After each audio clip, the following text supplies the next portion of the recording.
ہر کام شریعت کے مطابق میں کروں کاش یا رب تو مبلغ مجھے سنت کا بنا دے یا رب تو مبلغ مجھے سنت کا بنا دے. الحمدللہ رب العالمین والصلاة والسلام علی سید الانبیاء والمرسلین اما بعد فاعوذ باللہ من الشیطان الرجیم بسم اللہ الرحمن الرحیم. الصلاة والسلام علیکہ یا رسول اللہ وعلی آلکہ واصحابکہ یا حبیب اللہ. الصلاة والسلام علیکہ یا نبی اللہ وعلی آلکہ واصحابکہ یا نور اللہ.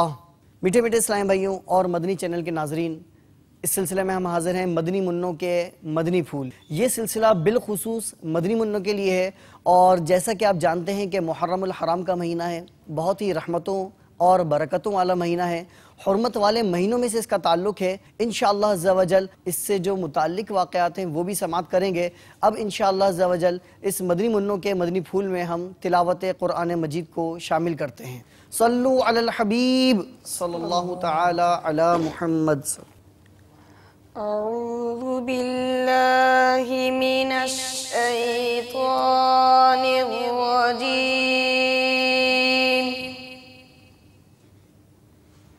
بسم اللہ الرحمن الرحیم.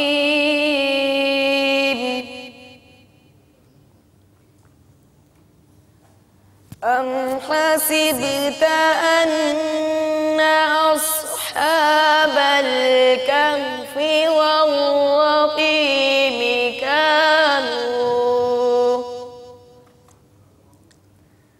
أصحاب الكهف والرقيم كانوا من آياتنا عجبا.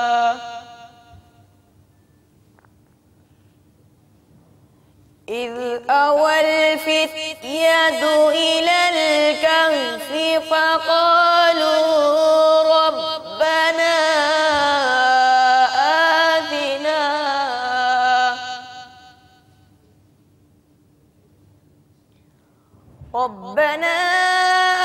آتنا من لدنك رحمة وهيئ لنا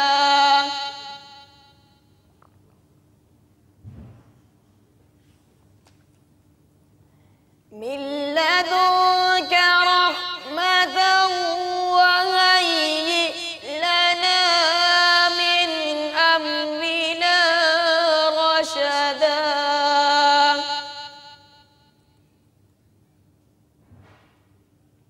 فضربنا على آذانهم في الكهف سنين عددا. صدق اللہ العظیم. سبحان اللہ. بہت پیاری تلاوت فرمائی مدرسۃ المدینہ کے مدنی منع نے. اور مدنی چینل کے ناظرین اور مدنی منوں، ہم آپ کو یہ بتاتے چلیں کہ یہ جو آیات تلاوت کی گئیں اس کے متعلق حضرت سیدنا زید بن ارقم رضی اللہ تعالیٰ عنہ کا بیان ہے کہ جب یزیدیوں نے حضرت امام عالی مقام سیدنا امام حسین رضی اللہ تعالیٰ عنہ کے سر انور کو نیزے پر چڑھا کر کوفہ کی گلیوں میں گشت کروایا، اس وقت حضرت زید بن ارقم رضی اللہ تعالیٰ عنہ کہتے ہیں کہ میں نے اپنے مکان کے بالا خانہ اس کی چھت پر چڑھ کر جب یہ منظر دیکھا تو سر مبارک میرے سامنے سے گزرا، اور میں نے سر مبارک سے یہ تلاوت سنی. اس سر مبارک سے یہ آواز آ رہی تھی، وہ سر مبارک تلاوت کر رہا تھا. تو مدنی چینل کے ناظرین اور مدنی منوں، یہ حضرت امام حسین امام عالی مقام امام الہمام کا یہ عالی مرتبہ، یہ عظمت رب تعالیٰ نے خصوصی طور پر رب تعالیٰ نے آپ کو عطا فرمائی کہ سر مبارک نیزے پر ہے لیکن اس کے باوجود تلاوت جاری ہے. آئیے اب ہم چلتے ہیں سلسلے میں کلام کی طرف، اور یہ کلام بھی کربلا کے حوالے سے، محرم الحرام کے حوالے سے امیر اہل سنت دامت برکاتہم العالیہ نے اس کو تحریر فرمایا۔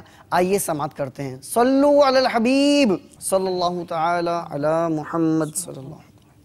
پھر بلا کربلا یا شہ کربلا، پھر بلا کربلا یا شہ کربلا، اپنا روضہ دکھایا شہ کربلا، اپنا روضہ دکھایا شہ کربلا۔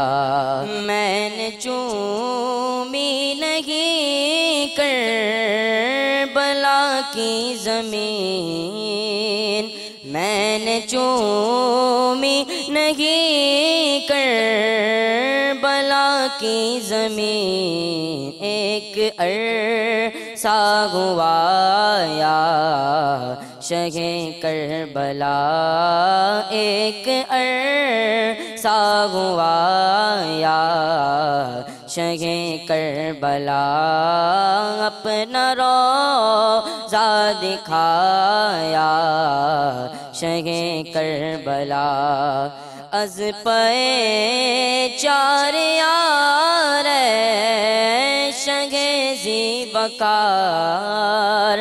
از پے چار یار شہ ذیبکار، اپنا شیدا بنایا شہ کربلا، اپنا شیدا بنایا شہ کربلا، اپنا روضہ دکھایا شہ کربلا۔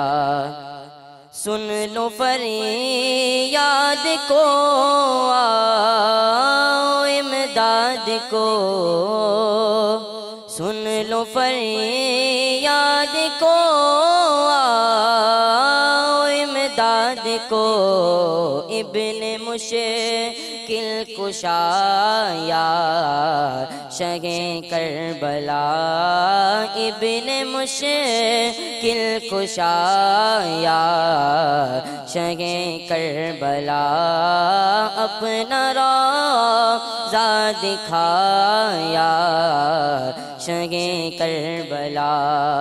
کا شہادت کا جام میں پیوں یا امام، کا شہادت کا جام میں پیوں یا امام، کر دو حق سے دعا یا شہ کربلا، کر دو حق سے دعا یا شہ کربلا، اپنا روضہ دکھایا شہ کربلا۔ کاش عطار کا جانب کربلا، کاش عطار کا جانب کربلا، چل پڑے قافلہ یا شہ کربلا، چل پڑے قافلہ یا شہ کربلا، اپنا روضہ دکھایا شہ کربلا، پھر بلا کربلا یا شہ کربلا، پھر بلا کربلا یا شہ کربلا۔ سبحان اللہ، بہت پیارا کلام پڑھا، اور اللہ رب العزت کی بارگاہ میں ہم دعا کرتے ہیں کہ رب تعالی ہمیں سرزمین کربلا کی زیارت نصیب فرمائیں۔ مدنی چینل کے ناظرین اور مدنی منوں، عاشورے کا دن اور اس کے فضائل اس کی برکتیں، اس کے واقعات اور بہت ساری فضیلتیں بالخصوص محرم الحرام کے حوالے سے ہم نے الحمدللہ امیر اہل سنت دامت برکاتہم العالیہ کے بہت سے مدنی مذاکرے سماعت کیے۔ اسی طرح سے الحمدللہ مدنی چینل کے کئی سلسلوں میں آپ نے دیکھا ہوگا کہ محرم الحرام کے متعلق بہت سارے واقعات اور بالخصوص واقعہ کربلا کو ذکر کیا گیا۔ مزید اور بھی بہت سے واقعات ہیں، چلتے ہیں مبلغ کی جانب اور پوچھتے ہیں کہ مزید کیا واقعات ہیں۔ السلام علیکم ورحمۃ اللہ وبرکاتہ۔ وعلیکم السلام ورحمۃ اللہ وبرکاتہ۔ جی جناب ارشاد فرمائیے کہ کربلا کے حوالے سے، محرم الحرام کے حوالے سے مزید کیا واقعات ہیں؟ واقعہ کربلا تو ہم نے سن لیا، بہت اہم واقعہ ہے، بہت خاص واقعہ ہے، اس کو امیر اہل سنت نے بھی ذکر فرمایا۔ اسی طرح سے مدنی چینل کے دیگر سلسلوں میں بھی محرم الحرام کے حوالے سے ہم نے مختلف واقعات سنے، مزید آپ کچھ ارشاد فرمائیں۔ زیادہ تر تو عاشورہ کے دن کو 10 محرم الحرام کو امام علی مقام امام حسین رضی اللہ تعالی عنہ کے حوالے سے اور کربلا کے حوالے سے یاد کیا جاتا ہے، لیکن شروع سے ہی یہ دن بہت زیادہ اہمیت کا حامل رہا ہے، اور بھی کئی سارے واقعات اسی دن ہوئے، جن میں سے چند یہ ہیں کہ حضرت سیدنا آدم صفی اللہ علیہ نبینا وعلیہ الصلوۃ والسلام کی توبہ جمعہ کو قبول ہوئی۔ آپ کی پیدائش اور جنت سے باہر تشریف لانا بھی جمعہ کے دن ہی تھا، اور وہ عاشورہ یعنی 10 محرم کا دن تھا۔ یعنی سبحان اللہ۔ آدم علیہ الصلوۃ والسلام کے حوالے سے تعلق رکھنے والی یہ باتیں، ایک ان کی پیدائش، جنت سے تشریف لانا، اور پھر ان کی توبہ کا قبول ہو جانا، یہ تمام معاملات 10 محرم الحرام عاشورہ کے دن ہوئے۔ مزید امیر اہل سنت دامت برکاتہم العالیہ نے اپنے ایک رسالے میں 25 ایسے واقعات بیان فرمائے ہیں جو عاشورہ کے دن کی نسبت کے حوالے سے ہیں۔ ان میں سے چند یہ ہیں: آدم علیہ الصلوۃ والسلام کی توبہ، نوح علیہ الصلوۃ والسلام کی کشتی کا زمین پر آنا، یونس علیہ الصلوۃ والسلام کا مچھلی کے پیٹ سے باہر آنا، ایوب علیہ الصلوۃ والسلام کی شفا، موسیٰ علیہ الصلوۃ والسلام کی قوم کا اور ان کا فرعون سے نجات پانا اور فرعون کا غرق ہو جانا، مزید یعقوب علیہ الصلوۃ والسلام کا یوسف علیہ السلام سے ملنا، امام حسین رضی اللہ تعالی عنہ کا کربلا میں شہید ہونا، سب 10ویں محرم کو واقع ہوئے۔ تفسیر نعیمی میں اس حوالے سے ایک یہ مدنی پھول لکھا ہے کہ ان بزرگوں نے 11ویں شب راحت میں گزاری ہے۔ اہل سنت کے ہاں 11ویں رات کو حضور غوث پاک رضی اللہ تعالیٰ عنہ کے ایصال ثواب کا اہتمام کرتے ہیں۔ وہ در حقیقت ان تمام بزرگوں کو حاصل ہونے والے انعامات پر اظہار خوشی بھی ہوتا ہے۔ یعنی ایک تو اتنے سارے واقعات ہوئے، اور پھر یہ جو انعامات بھی حاصل ہوئے اس دن، جیسے عاشورہ کے روزے کے فضائل بیان کیے گئے حدیث مبارکہ میں، تو گویا یہ اس دن کی عظمت، اس دن کی برکت ہے۔ اب عاشورہ کو نسبت یعنی 10 محرم الحرام ہے، تاریخ 10 ہوگی، دن 10واں گزرے گا، اور جب رات آئے گی وہ رات 11ویں ہوگی۔ تو الحمدللہ اہل سنت کے ایک یہ معمول ہے کہ 11ویں منائی جاتی ہے۔ روزوں کا ذکر کیا گیا تو ہم مدنی چینل کے ناظرین کو یہ بتاتے چلیں، مدنی منوں کو یہ بتاتے چلیں کہ محرم الحرام میں کوشش کیجئے کہ زیادہ سے زیادہ روزے رکھیں، اس لیے کہ اس کے متعلق حدیث پاک میں آیا ہے کہ طبیبوں کے طبیب اللہ عز و جل کے حبیب لبیب صلی اللہ تعالی علیہ وسلم کا فرمان رحمت نشان ہے۔ محرم کے ہر دن کا روزہ 1 مہینے کے روزوں کے برابر ہے، تو کوشش کریں، اس بات کی کوشش کریں کہ ہم محرم الحرام میں زیادہ سے زیادہ روزے رکھیں اور زیادہ سے زیادہ برکتیں حاصل کریں۔ اللہ تعالی ہمیں روزے رکھنے کی خوب توفیق عطا فرمائیں۔ سبحان اللہ، اتنے سارے واقعات، اور یہ سارے واقعات وہ ہیں جو بہت زیادہ عظمت کے حامل ہیں۔ جیسا کہ بھی ذکر کیا گیا کہ حضرت آدم علیہ الصلوۃ والسلام کی توبہ بھی 10 محرم الحرام کو قبول ہوئی۔ آپ یہ بتائیں گے کہ حضرت آدم علیہ الصلوۃ والسلام کی توبہ کن الفاظ کے ساتھ قبول ہوئی 10 محرم الحرام کو؟ قرآن پاک میں ارشاد ہوتا ہے فَتَلَقَّى آدَمُ مِن رَبِّهِ كَلِمَاتٍ فَتَابَ عَلَيْهِ إِنَّهُ هُوَ التَّوَّابُ الرَّحِيمُ، یعنی آدم علیہ الصلوۃ والسلام نے اپنے رب عز و جل سے کچھ کلمات سیکھ لیے۔ یہ تو ارشاد ہوا کچھ کلمات سیکھ لیے، فتاب علیہ، تو رب العالمین جل جلالہ نے آدم علیہ الصلوۃ والسلام کی توبہ کو قبول بھی فرمایا۔ وہ کلمات کیا تھے وہ یہاں آیت کریمہ میں صراحتاً بیان نہیں ہوئے، لیکن بعض علماء، بعض اہل علم کے یہ اقوال ملتے ہیں، وہ کلمات انہوں نے بیان کیے ہیں جن کے ذریعے سیدنا آدم صفی اللہ علیہ نبینا وعلیہ الصلوۃ والسلام نے رب العالمین جل جلالہ کے حضور توبہ کی، اور وہ توبہ پھر رب العالمین نے قبول بھی فرما لی۔ اس حوالے سے سیدنا ابن عباس رضی اللہ تعالی عنہما اور بعض دیگر علماء نے کہا ہے کہ وہ کلمات یہ تھے جو رب العالمین نے سورہ اعراف میں 8ویں پارے میں بیان فرمائے۔